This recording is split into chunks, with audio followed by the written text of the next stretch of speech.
It's the same equipment that as we invest in it can take us not just out of hell, but takes us all the way to heaven. We back, baby, with another reflection on the daily Vedantic. I know some people listen to these in succession on something like Spotify as they're falling asleep. So if that's the case for you and I just jolted you back awake, well, maybe it's for good reason. For the reflection we're going to touch on today. And I don't feel called to do that every episode, but I felt called this episode, so maybe something. And cosmically, this reflection, well, it just came to me about 30 minutes ago. So I'm just leaning into the present right now. Let's see where it goes. My office has mites in it. Likely rodent mites, according to ChatGPT. Yeah, you're hearing me correctly. Mites. Little tiny microscopic bugs. Insects that are just going crazy in my office. Having a party. Turn off the lights, shut the door. I think no one's in there, and then they're partying at night. And then I got in there a few days ago, had some bites on my ankles, went home, was like, that's weird. Next day, bites on my ankles. Like, what?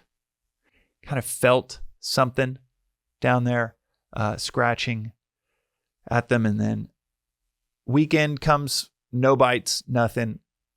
Go back on a Monday, more bites. I'm like, okay, something is happening in this office. I had heard rodents, some type of rodents crawling around, scratching around, air vent or something. Maybe 2 or 3 weeks before this all started, shoot a note to Joe at Neue House Venice, who runs the joint. Hey, I think there's some animals in the vents. Hearing some scratching.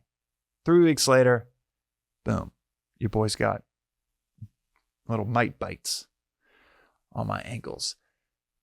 And what I started to think about is I started to become intimately aware with these insects that I had never thought about before.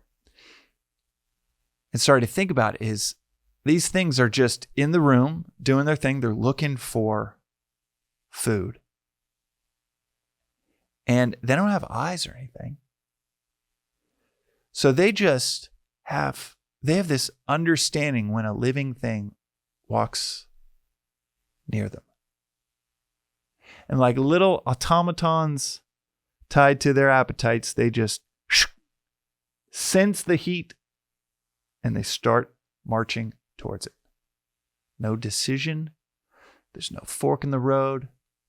There's no moral conundrum. There's no inner or outer dialogue between them. Just sense it and boom. Little automatons to their appetites. Something that could be food for them enters their vicinity and their entire universe shifts to just going to get it. Man, if you are falling asleep to this episode, God bless you. This thought, though, I've been thinking about for 30 minutes. It's exactly what we do. We are automatons to our appetites. We are closer to those bugs than we are to anything that would approach, for most of us, that would approach the sages and saints, the lighthouses throughout history, much less divinity, the infinite. We are so much of the time just these little sense centers walking around, getting stimulated by something, and all of our attention goes to it. The mite has no chance. It's not going to rise above its appetites. It's just what it's programmed to do. But in the same way that most of us operate just from our appetites, our senses, seeking pleasure instead of pain, seeking comfort instead of discomfort, joy, doing everything we can to avoid, not even think about potential sorrow. But at the same time, we have a capacity that the mites don't have. a capacity that no other being, bug, or animal has. The capacity to discern. Discern what is a higher ideal than maybe a lower appetite. Very few of us exercise this muscle, and within Vedanta, this is called the intellect. Within us, the two equipments that I talk about all the time on this podcast project, you have a mind and you also have an intellect. That intellect must be flexed, must be worked out, exercised like any muscle for it to become strong, where it jumps in, makes a decision that, the mind might completely reorient its day or its afternoon or its life around certain appetites, but the intellect jumps in and says, nope, that's actually not good for us or the people we care about. That capacity is uniquely human. You have very, very light grade intellects if you really push, technically speaking. Vedanta will say, a dog can recognize its master. But generally speaking, a real intellect, capacity to discern what is right for us, what's going to generate energy for us. In the long term, what's going to dissipate energy for us. In the long term, that's the definition of right action and wrong action in Vedanta, is that which generates energy and that which dissipates energy. Right action from wrong action, that requires an intellect, that requires something that is uniquely human. Not only can our lack of intellect, with a powerful mind, especially in the push button world we live in now, where you can order 30 scoops of ice cream with a few taps of your thumb. But with a powerful mind that is ungoverned, we can end up in a veritable hell. So many of us do. But equally true is with a powerful intellect to guide a powerful mind. Our world has never been it's never been easier to tap into information and wisdom like this. Find community around something like this. Shout out to everybody in the Venice Vedanta Club. If you would like to join our monthly events, Philosophy Fridays here in Venice, shoot us a note on Instagram. Last one had 100 plus people to it. That capacity to choose what is going to generate energy or dissipate energy within us. That is the capacity that can take us all the way to heaven.